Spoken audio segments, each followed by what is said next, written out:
Sa ngalan ng Ama at ng Anak at ng Espiritu Santo. Amen. Sumainyo ang Panginoon. At sumayo rin. Mga minamahal kong mga kapatid, sama-sama tayong makibahagi sa pagsalubong sa Panginoong Hesus na siyang liwanag ng ating daigdig. Sa pasimula ng ating pagdiriwang, aminin muna po natin ang ating mga nagawang pagkakasala. Sinugong tagapagpagaling na mga nagsisisi, Panginoon, kaawaan mo kami. Panginoon, kaawaan mo kami. Dumating kang tagapaganyaya upang makasalanay makapagsisi, Kristo, kaawaan mo kami. Kristo, kaawaan mo kami. Nakaluklukas sa kanan ng Ama upang ipamagitan kami, Panginoon, kaawaan mo kami. Panginoon, kaawaan mo kami. Kaawaan tayo ng makapangyarihang Diyos, patawarin tayo sa ating mga kasalanan, at patnubayan tayo hanggang sa buhay na walang hanggan. Amen.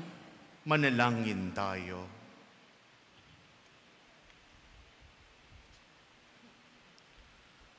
Ama naming makapangyarihan, minarapat mong mahiyag ang iyong kadakilaan sa pagsilang ng mahal na Birhen para sa sanlibutan.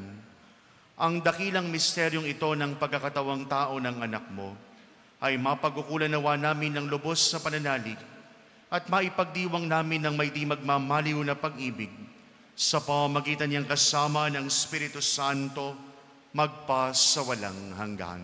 Amen. Magsiupo ang lahat. Sa unang pagbasa, isasalaysay sa atin ang pagkapanganak kay Samson. Siya ay nakatalaga sa Panginoon, kaya't pinuspos siya ng Espiritu at patuloy na pinagpapala ng Diyos. Ang salita ng Diyos mula sa aklat ng mga hukom. Noong mga araw na iyon, sa bayan ng Sora, ay may isang lalaking Manoa ang pangalan, kabilang sa lipi ni Dan. Ang asawa niya ay hindi magkaanak. Minsan, napakita sa babae ang anghel ng Panginoon at sinabi, "Hanggang ngayon wala kang anak. Ngunit hindi magtatagal, maglilihi ka at manganganak. Mula ngayon, ay huwag kang iinom ng anumang uri ng alak, ni titikim ng anumang bawal na pagkain.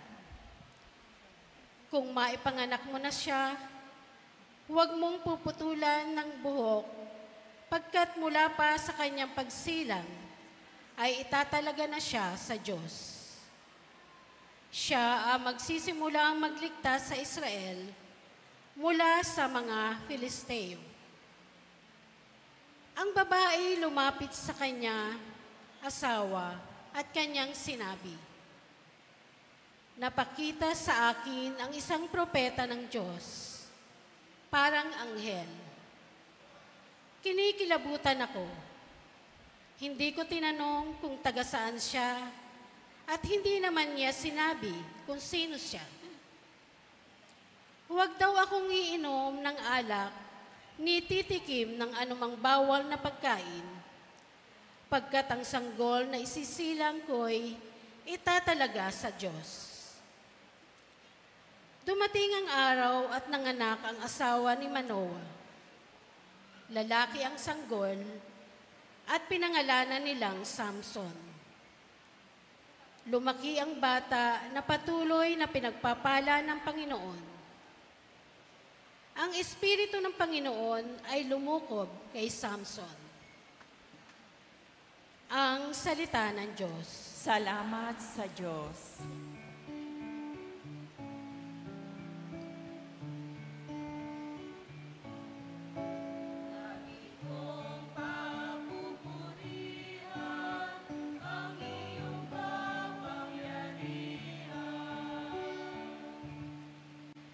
Ikaw nawa ang muog ko at ligtas na kakanlungan, matatag na kublihan ko at matibay na sanggalang. Sa lahat ng masasama, O Diyos, ako'y ipaglaban.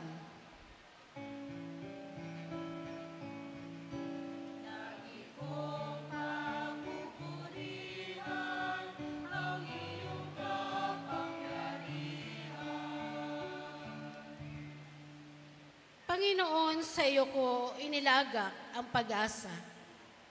Maliit pang bata ako, sa iyo'y may tiwala na.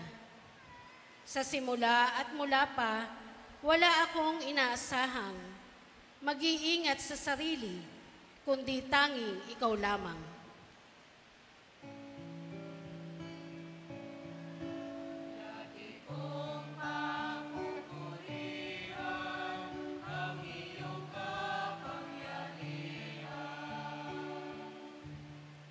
Pagkat ikaw, Panginoon, ay malakas at dakila, ang taglay mong katangi ay ihahayag ko sa madla. Sa pulpa sa pagkabata, ako iyong tinuruan. Hanggang ngayoy sinasambit ang gawa mong hinangaan.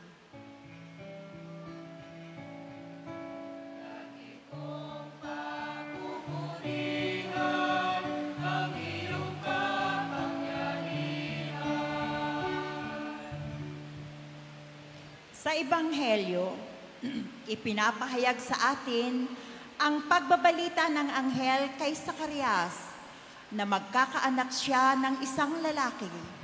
Sa kabila ng kanilang katandaang mag-asawa, ang kanilang anak ay magiging dakila sa paningin ng Diyos at puspos ng Espiritu Santo, magsitayo ang lahat.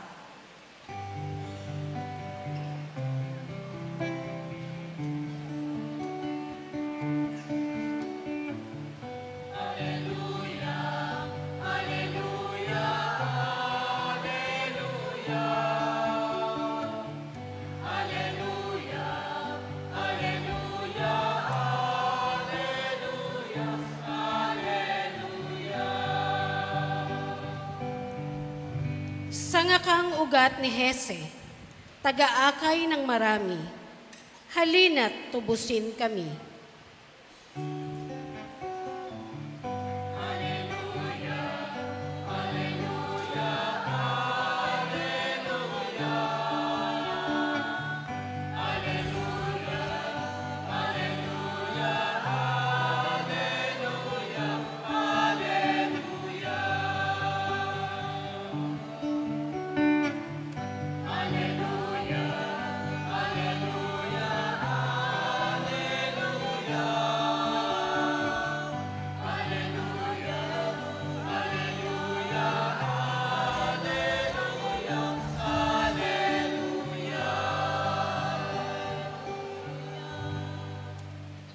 Sumainyo ang Panginoon.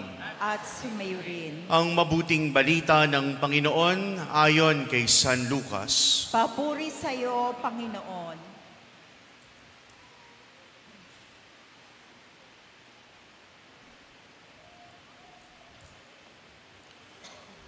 Noong si Herodes ang hari ng Judea, may isang saserdote na ang ngalay Zacarias mula sa pangkat ni Abias. Mula rin naman sa lipi ni Aaron ng kanyang asawang si Elizabeth. Kapwa sila kalugod-lugod sa paningin ng Diyos, namumuhay ng ayon sa mga utos at tuntuning mula sa Panginoon. Wala silang anak sapagkat baog si Elizabeth at sila'y matanda na. Ang pangkat ni Zacarias ang nanunungkulan noon at siya'y naglilingkod sa harapan ng Diyos bilang saserdote. Nang sila'y magsapalaran ayon sa kaugalian ng mga saserdote, siya ang nahirang na maghandog ng kamanyang. Kaya't pumasok siya sa templo ng Panginoon sa oras ng pagsusunog nito, samantalang nagkakatipon naman sa labas sa mga tao at nananalangin. Walang ano-ano'y napakita sa kanya ang isang anghel ng Panginoon, nakatayo sa gawing kanan ng dambanang sunugan ng kamanyang. Nagulat si Zacarias at sinidla ng matinding takot nang makita ang anghel. Ngunit sinabi nito sa kanya, "Huwag kang matakot, Zacarias. Dininig ng Diyos ang panalangin mo. Kayo ni Elizabeth ay magkakaanak ng isang lalaki at Juan ang ipangangalan mo sa kanya. Ikaw ay matutuwa at magiging maligaya. Marami ang magagalak sa kanyang pagsilang sapagkat siya'y magiging dakila sa paningin ng Panginoon. Hindi siya iinom ng alak kung anumang inuming nakalalasing. Sa sinapupunan pa lamang ng kanyang inay, mapupuspos na siya ng Espiritu Santo. Marami sa mga anak ng Israel ang panunumbalikin niya sa kanilang Panginoong Diyos. Mauuna siya sa Panginoon taglay ang espiritu at kapangyarihan ni Elias upang pagkasunduin ang mga ama at mga anak at panumbalikin sa daan ng matuwid ang mga suwail. Sa gayoy ipaghahanda niya ng isang bayan ang Panginoon. Sinabi ni Zacarias sa anghel, "Paano ko matitiyak na mangyayari ito? Sapagkat ako'y napakatanda na, gayon din ang aking asawa." Sumagot ang anghel, "Ako si Gabriel na naglilingkod sa harapan ng Diyos. Sinugo ako upang ihatid sa iyo ang mabuting balitang sinabi ko na, at ngayoy mabibingik at hindi makapagsasalita hanggang sa araw na maganap ang mga bagay na ito, sapagkat hindi ka naniwala sa mga sinabi kong matutupad pagdating ng takdang panahon." Samantala, naghihintay naman kay Zacarias sa mga tao at nagtaka sila kung bakit nagtagal siya ng gayon sa loob ng templo. Paglabas niya ay hindi na siya makapagsalita. Mga senyas na lamang ang ginagamit niya, kaya natanto nila na nakakita siya ng pangitain at siya'y nanatiling pipi. Nang matapos ang panahon ng kanyang paglilingkod ay umuwi na siya. Hindi nga nagtagal ay naglihi si Elizabeth at hindi ito umalis ng bahay sa loob ng 5 buwan. "Ngayoy nilingap ako ng Panginoon," wika ni Elizabeth. "Ginawa niya ito upang alisin ang aking kadustaan sa harapan ng mga tao." Mga kapatid, ang mabuting balita ng Panginoon. Pinupuri ka namin, Panginoong Hesukristo. Magsiupo ang lahat. Magandang gabi po, mga kapatid. Magandang gabi po, Father. Pakibati po ang katabi, pakisabi, good evening. Palakpakan po natin ang Panginoon.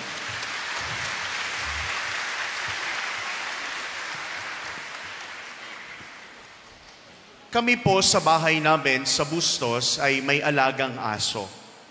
At yung asong ito ay nakapapanik sa aming kwarto.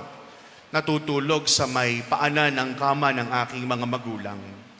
At yung asong ito, minsan, titingin sa kawalan kapag madilim na ang tahanan at biglang tatahol ng tatahol. At anong sabi ng aking nanay? "May nakikita ka bang hindi namin nakikita?" May karanasan na po ba kayo sa mga alaga ninyo na wala namang tao pero may tinatahulan? O dili kaya ay may tinitingnan? O dili kaya ay waring may nakikitang hindi natin nakikita? Kapag gano'n na ang itsura o ginagawa ng aso ninyong alaga, anong ginagawa ninyo? Sinasaway ba ninyo? Sapagkat ang kasunod nun, nagkakatakutan na kayo. Pero mga minamahal kong mga kapatid, bagamat nakakakita yung mga halaga nating hayop nang malamang hindi natin nakikita sapagkat hindi naman natin matanong at hindi naman sila sasagot kung may nakikita sila, tayo din bilang mga tao ay may paghahangad na makita ang mga bagay na higit pa sa dapat nating makita. At partikular nga po sa ating karanasan bilang mga sumasampalataya, isa sa mga pinakamatayog na pangarap ng isang sumasampalatayang nabubuhay pa ay ang makita niya, maramdaman niya, malasap niya ang pag-ibig ng Diyos samantalang siya'y nabubuhay pa. Amen? Pero paano natin makikita ang Diyos sa daigdig na ito? Nakikita natin ang figura ng Panginoon. Naririyan ang mga imahen. Nakikita natin ang mga sakramento na siyang katawan at dugo ng Panginoon sa tinapay at alak, ostya. Ngunit paano natin makikita ang Panginoon sa pinakakongkretong pamamaraan? Mga minamahal ko mga kapatid, tingnan natin ang karanasan ng mag-asawa sa kwento ng mabuting balita. Sa atin pong mabuting balita ay pinakilala ang mag-asawang Zacarias at Elizabeth. At sinasabi pong sila sa paningin ng Diyos ay kalugod-lugod. Ngunit ang nakapagtataka, sa kabila ng kanilang pamumuhay ng katuwiran, pag-ibig at paglilingkod, bakit ang naging tugon ni Zacarias sa pagbabalita ng anghel ay waring walang pananampalataya? Ano ang sabi ni Zacarias? Papaano ko matitiyak na mangyayari ang mga sinabi mong iyan? Ibang-iba sa kwento ng ating unang pagbasa. Bagamat pareho ang sitwasyon, dalawang matanda na walang anak, si Manoah at ang kanyang asawa, at parehong pinagbalitaan ng anghel. Pero anong naging tugon ng asawa ni Manoah? Sabi niya sa kanyang asawa, nakakita ko ng pangitain, parang anghel. Kinikilabutan ako.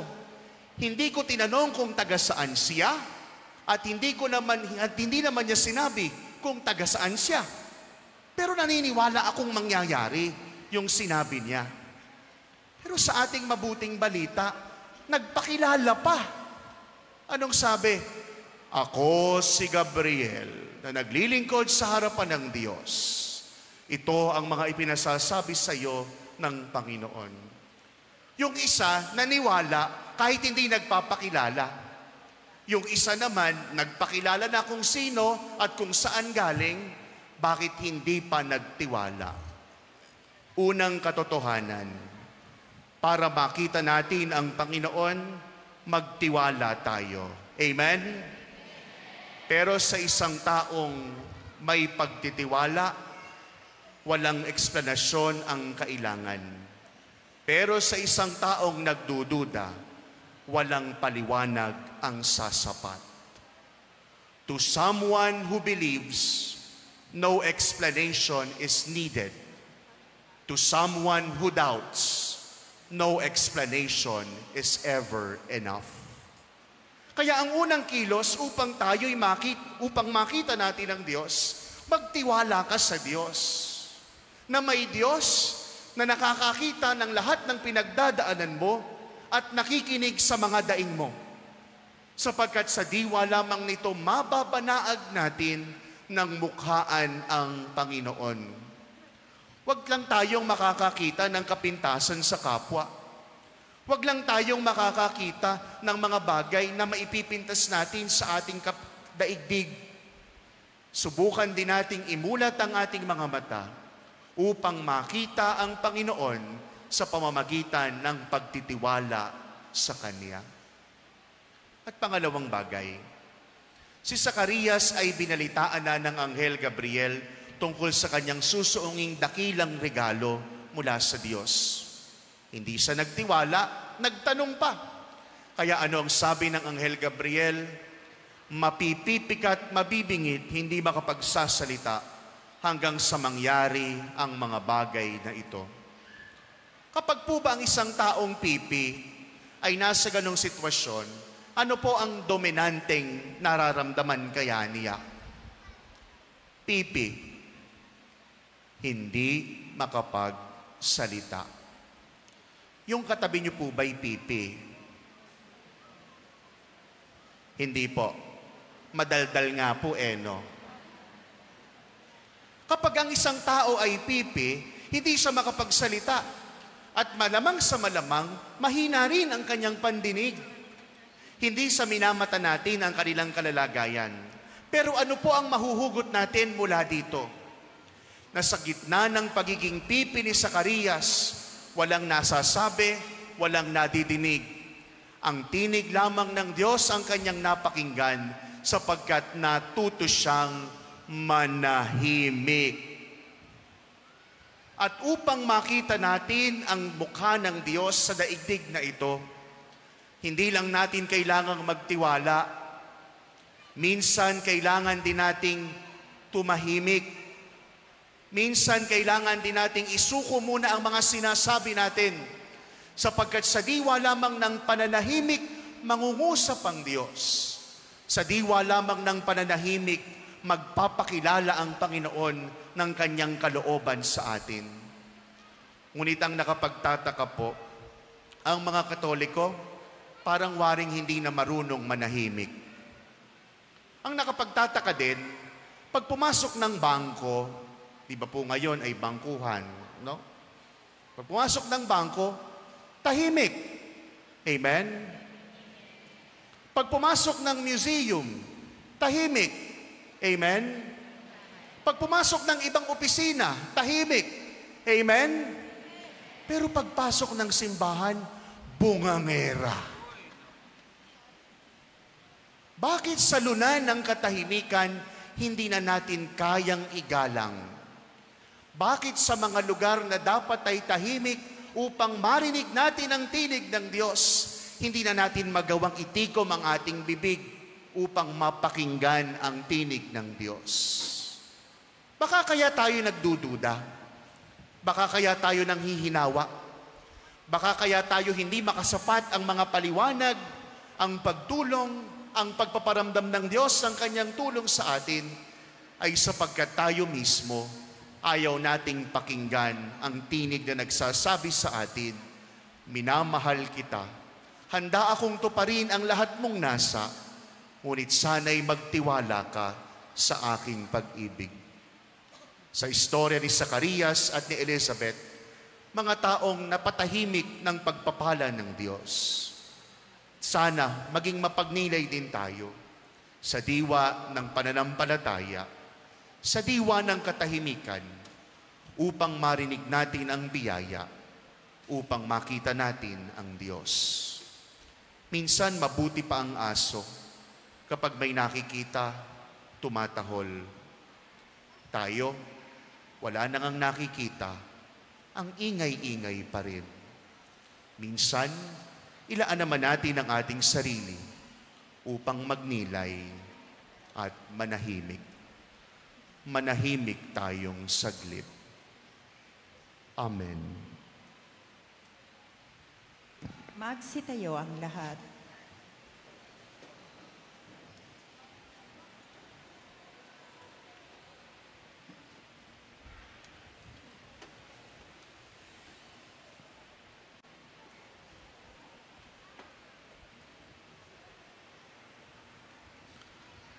Sa takdang panahoy, ibibigay ng Diyos ang makabubuti sa kanyang bayan.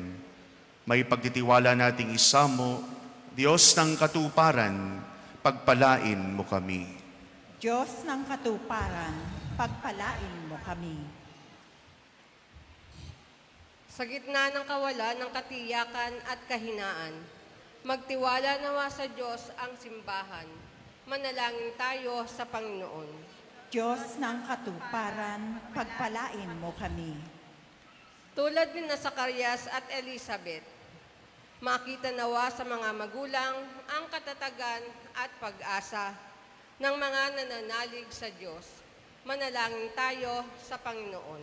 Diyos ng katuparan, pagpalain mo kami. Sa mga kabataan, maranasan nawa nila ang Diyos sa panahon ng pag-aalinlangan at pagkalito. Manalangin tayo sa Panginoon. Diyos ng katuparan, pagpalain mo kami. Kagalingan para sa mga may sakit at kapanatagan sa mga nasa bingit ng kamatayan. Manalangin tayo sa Panginoon. Diyos ng katuparan, pagpalain mo kami. Tanggapin nawa ng mga namayapa ang kagalakan ng kaharian ng Diyos. Manalangin tayo sa Panginoon. Diyos ng katuparan, pagpalain mo kami. Sa katahimik ay ating ipagkatiwala sa Panginoon ang lahat ng ating kahilingan.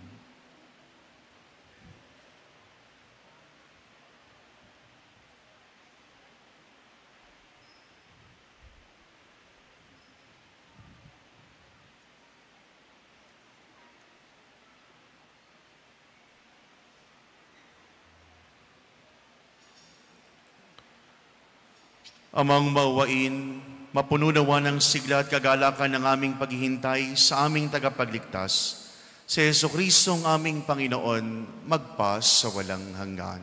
Amen. Magsiupo ang lahat, pag-aalay.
Magsitayo ang lahat.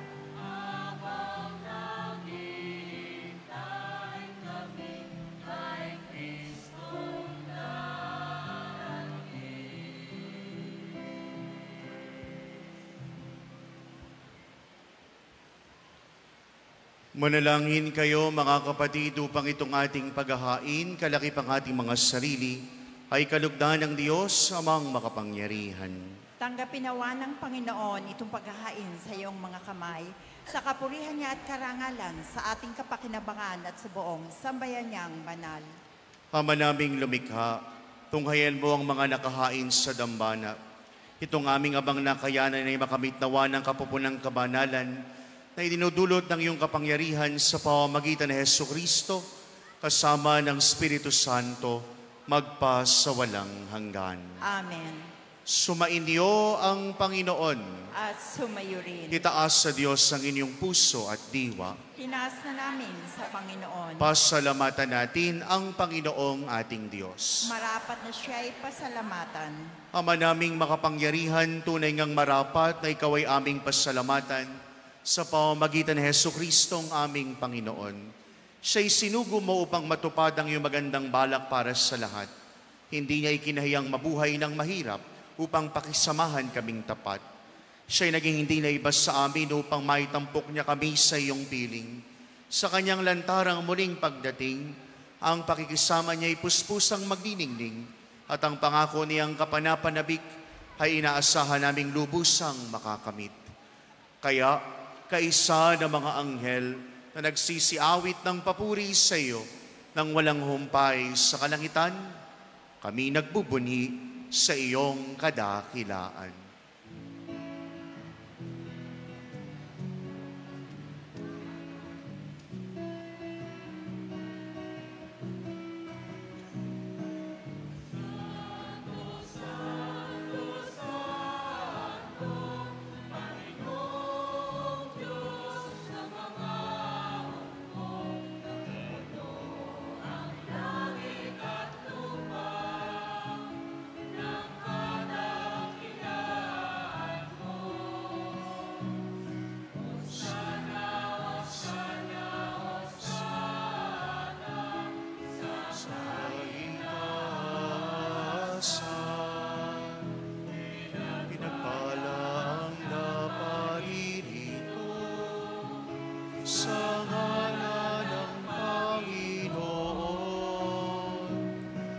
Sana, sana, sana sa kaitaasan. O sana, sana, sana sa kaitaasan. Magsiluhod ang lahat. Ama naming banal, ikaw ang bukal ng lahat ng kabanalan. Kaya't sa pamamagitan ng iyong Espiritu, gawin mong banal ang mga kaloob na ito upang para sa amin ay maging katawan at dugo ng aming Panginoong Hesukristo. Bago niya pinagtiisan, kusang loob na maging handog, hinawakan niya ang tinapay. Pinasalamatan kaniya. Pinaghati-hati niya iyon. Iniabot sa kanyang mga alagad at sinabi, "Tanggapin ninyong lahat ito at kanin. Ito ang aking katawang ihahandog para sa inyo."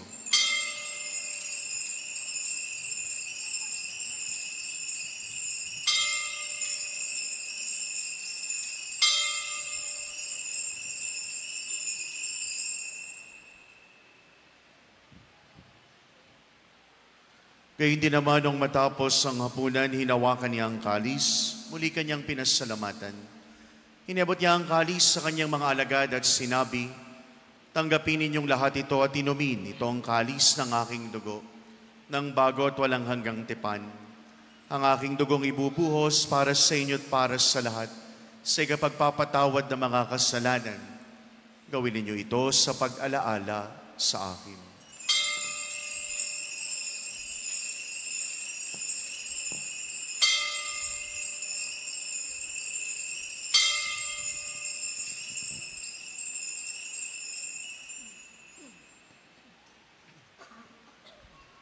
Magsitayo ang lahat. Ipagbunyi natin ang misteryo ng pananampalataya.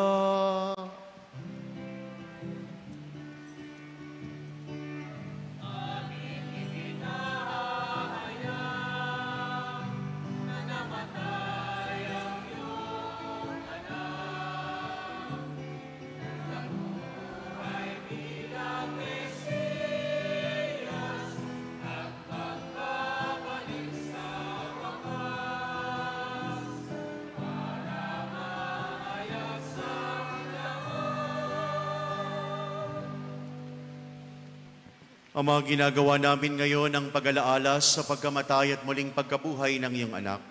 Kaya tinialay namin sa iyo ang tinapay na nagbibigay buhay at ang kalis na nagkakaloob ng kaligtasan.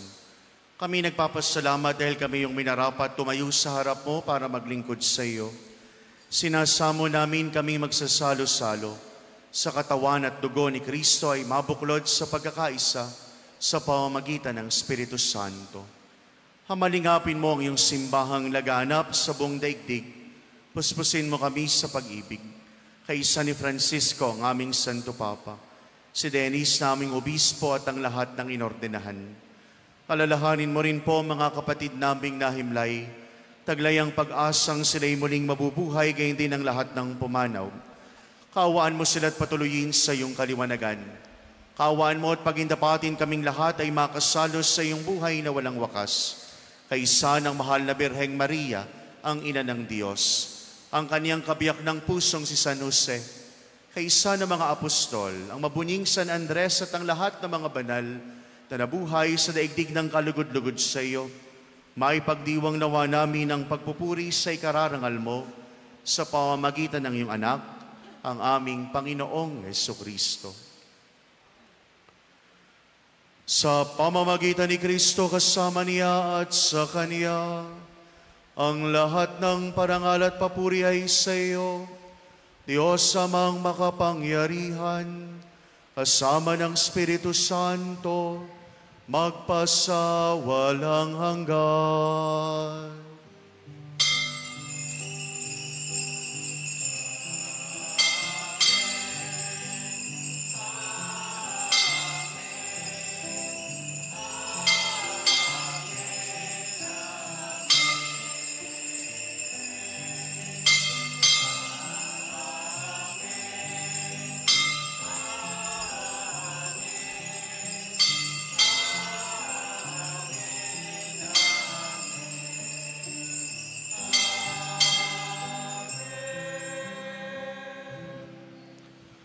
Mga kapatid, si Kristo bago sa komunyon ay tanggapin, halimuna po't lakas loob na awitin, panalangin turo niya sa atin.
Hiling namin kami, Diyos, sa lahat ng masama, pagkalooban ng kapayapaan araw-araw.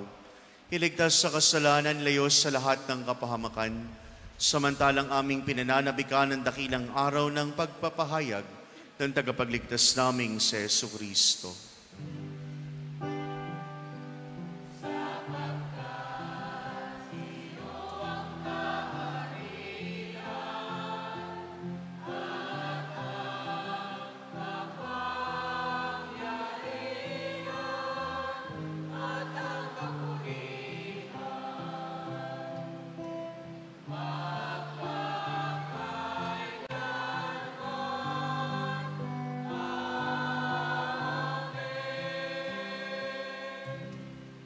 Panginoong Jesucristo, sinabi mo sa iyong mga apostol, kapayapaan ang iniiwan ko sa inyo, ang aking kapayapaan ang binibigay sa inyo. Tunghayan mo po ang aming abang pananampalataya. Huwag ang aming marami at paulit-ulit na pagkakasala. Pagkalooban mo kami ng kapayapaan at pagkakaisa ayon sa iyong kalooban, kasama ng Espiritu Santo magpa sa walang hanggan. Amen. Ang kapayapaan ng Panginoon nawa ay sumainyong lahat. At sumayo rin. Bahagi po natin sa bawat isang kapayapaan mula kay Kristo. Peace be with you.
Magsilod ang lahat.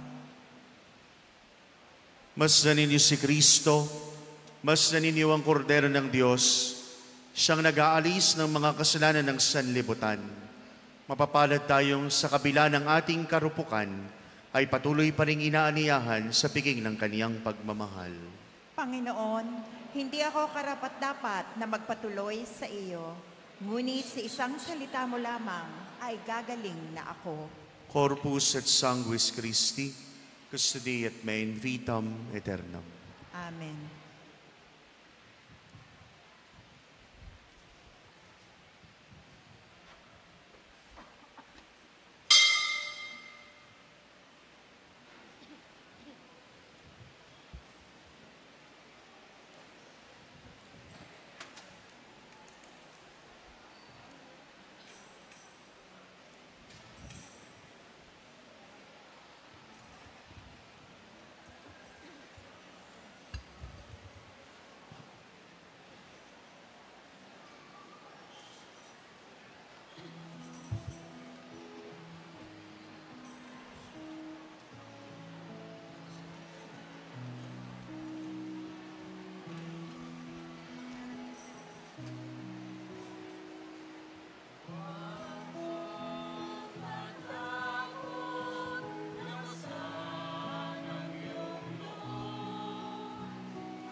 Magsitayo ang lahat. Manalangin tayo. Aba naming mapagmahal, bilang pagtanaw ng utang na loob sa aming pinagsaluhan, kami ay panatilihin mong nananabik sa mga darating mong bigay, upang mapaghandaan naming tanggapin ng marangal ang pagsilang ng aming manunubos na mahal, na siyang namamagitan kasama ng Espiritu Santo, magpa sa walang hanggan. Amen. Muli po ay maraming salamat mga kapatid sa ating paglalaan ng oras upang tayo makapagsama-sama sa ating banal na pagdiriwang para sa gabing ito. Pakisabi po sa katabi, congratulations, nakakalahati ka na. See you tomorrow. Sumainyo ang Panginoon. At sumayo rin. At kaisa ng lahat ng inyong mahal sa buhay kay pagpalain na makapangyarihang Diyos, Ama at Anak at Espiritu Santo. Amen. Tapos na ang ating pagdiriwang, humayo kayo sa pag-ibig ng Panginoon. Salamat sa Diyos. Palakpakan po natin ang Panginoon. Salamat po makabuluhang gabi para sa bawat isa.